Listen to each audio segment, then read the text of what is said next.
सोमवार से आशना ने ऑफिस ज्वाइन कर लिया था। चूंकि आशना 7 दिन की छुट्टी पर गई थी, इसलिए उसके सर पर अब एकाएक काम का बोझ लद गया था। अपने सर से उस बोझ को हटाते हुए आशना उस हादसे को पूरी तरह से भूल गई थी। दिनचर्या वापस से पहले जैसे शुरू हुई, लेकिन आशना को गर्वित इन दिनों में दिखाई नहीं दिया था। एक दिन अचानक से आशना को गर्वित के दर्शन हुए, लेकिन गर्वित ने आशना से कोई बात नहीं की। ऑफिस में आते ही गर्वित मीटिंग रूम में घुसा, अपनी मीटिंग खत्म की और ऑफिस से चला गया था। आशना ने भी ज्यादा कुछ नहीं सोचा और वो भी अपने काम में लग गई थी। उसी दिन शाम को ऑफिस से निकलने से पहले लक्ष्मण ने आशना को अपने कैबिन में बुलाया। लक्ष्मण ने दराज खोलते हुए एक रंग बिरंगा लिफाफा निकाला और उसे आशना की ओर बढ़ाते हुए बोला, सेक्रेटरी आशना, गर्वित साहब ने मुझे यह आपको देने को कहा था। आशना एकाएक चौंक गई थी कि आखिर इस लिफाफे में क्या होगा। आशना के मन में तरह तरह के सवाल आ रहे थे। हालांकि आशना ने तुरंत ही लक्ष्मण के हाथों से उस लिफाफे को लिया और उसी के सामने लिफाफा खोल दिया था और अंदर से बाहर आया एक खूबसूरत सा निमंत्रण पत्र।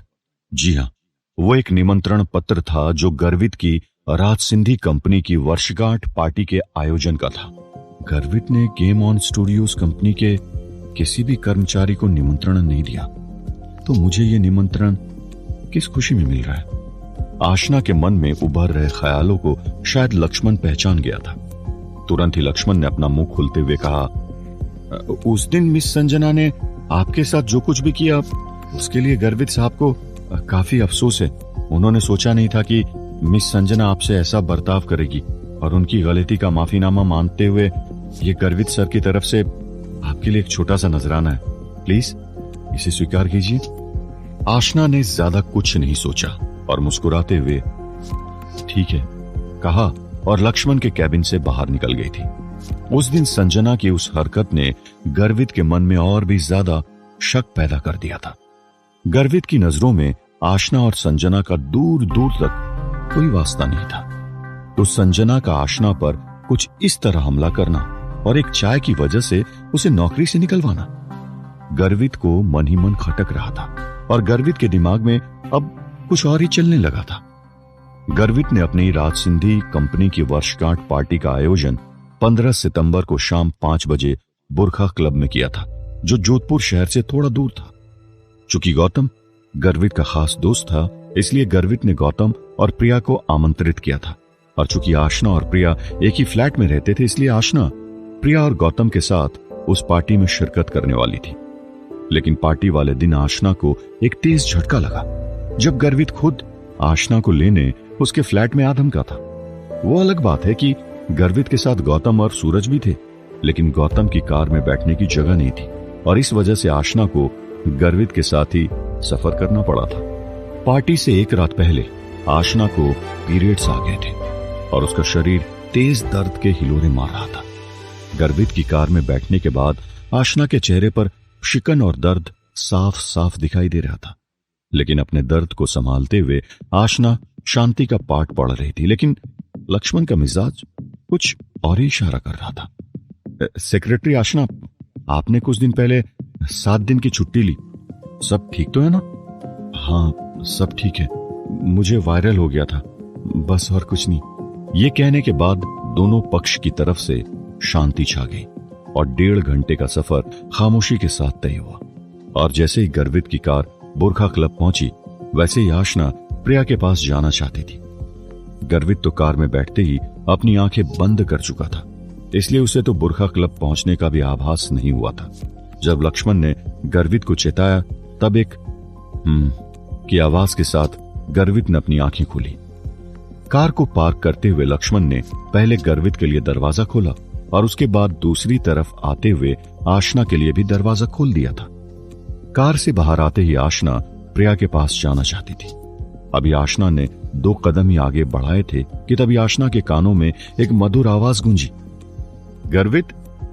आशना के कदम एकाएक रुक गए थे और जैसे ही आशना ने पीछे मुड़कर देखा, उसने पाया कि संजना अपनी मैनेजर गौरी गुप्ता के साथ गर्वित की तरफ ही बढ़ रही है। आशना वहां पर एक पल भी नहीं रुकना चाहती थी।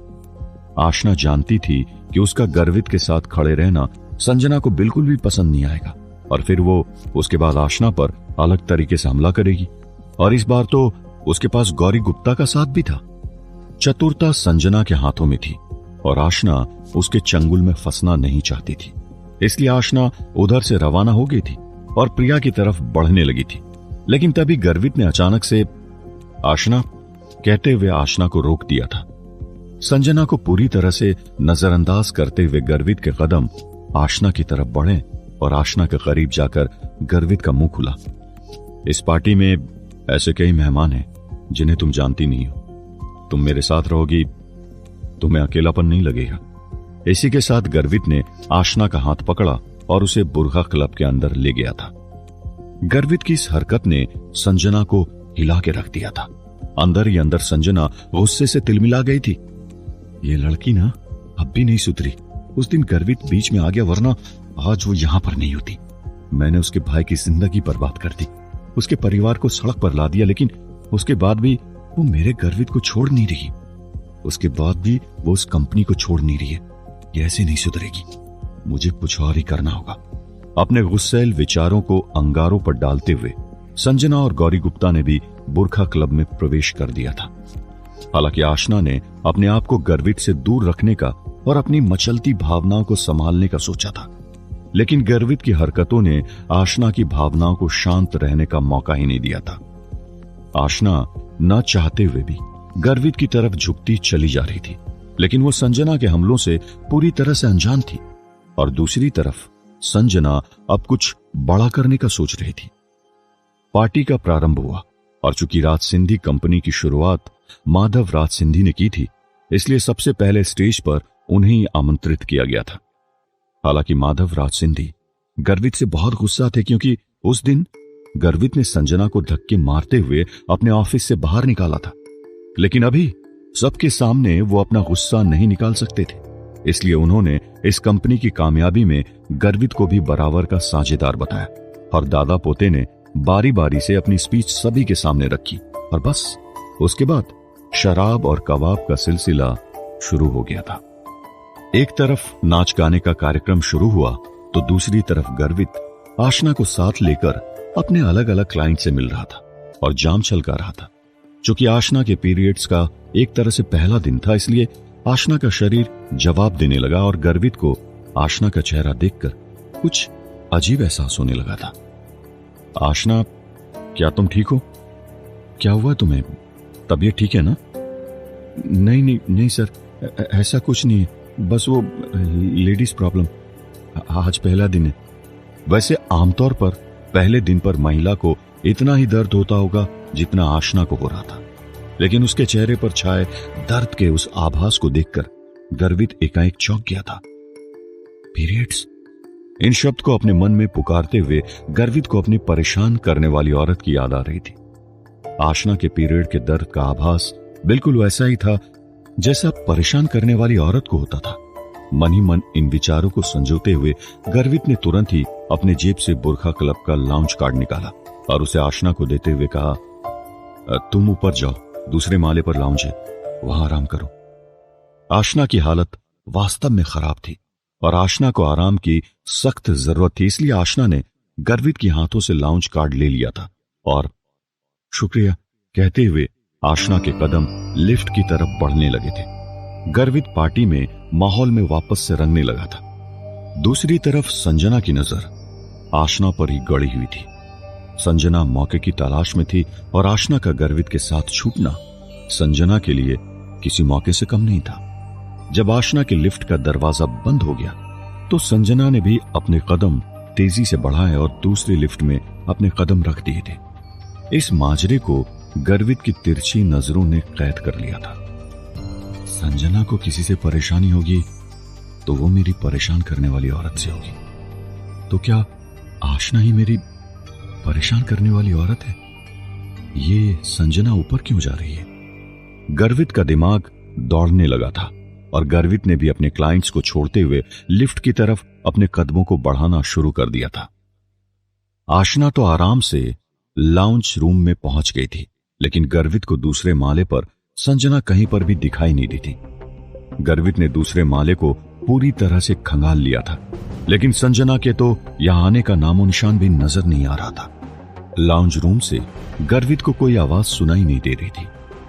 ये संजना कहां चली गई? मुझे ऊपर आने में इतना विलंब भी नहीं हुआ कि संजना एकाएक गायब हो जाए। आखिर गई तो गई कहां? इन विचारों को मन में संजोते हुए करीब 15 मिनट तक गर्वित ने लाउंज रूम के बाहर इंतजार किया, लेकिन जब गर्वित को संजना का कोई आभास नहीं हुआ तो उसके कदम वापस से लिफ्ट की तरफ बढ़ने लगे थे और नीचे आकर गर्वित वापस से पार्टी में मशगूल हो गया था। गौरी, ये तुम क्या कर रही हो? मुझे जाने दो, छोड़ो मुझे। संजना के मुंह से सवाल और उसकी इच्छा के भाव बाहर निकल रहे थे।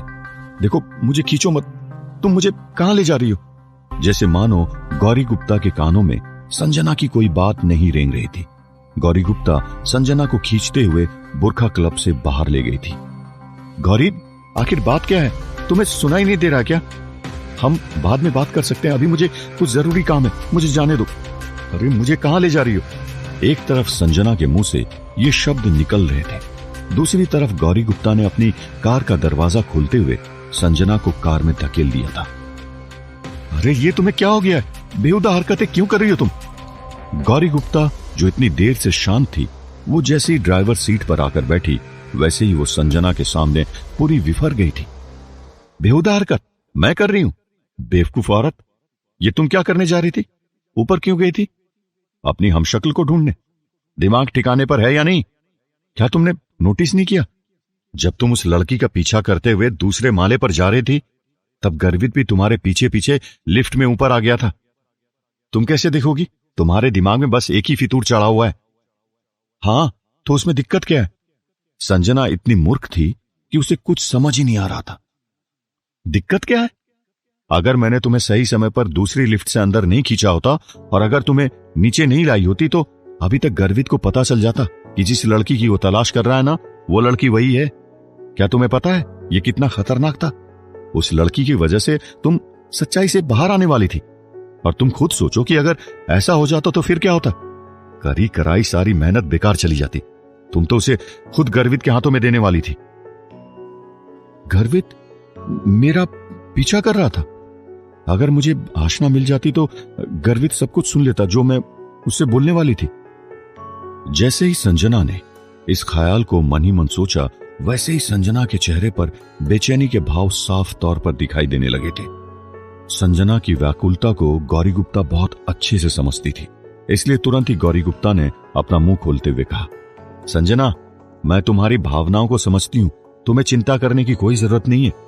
गर्वित को वो हमशक्ल कभी नहीं मिलेगी। मैंने सारा इंतजाम कर दिया। इंतजाम? कैसा इंतजाम? आखिर गौरी गुप्ता ने क्या चाल रची थी? अब आशना के साथ क्या होने वाला था? क्या आशना के सर पर और मुसीबत आने वाली थी? क्या आशना उन मुसीबतों से निकल पाएगी? सुनते रहिए ये प्यार नहीं आसान, ओनली ऑन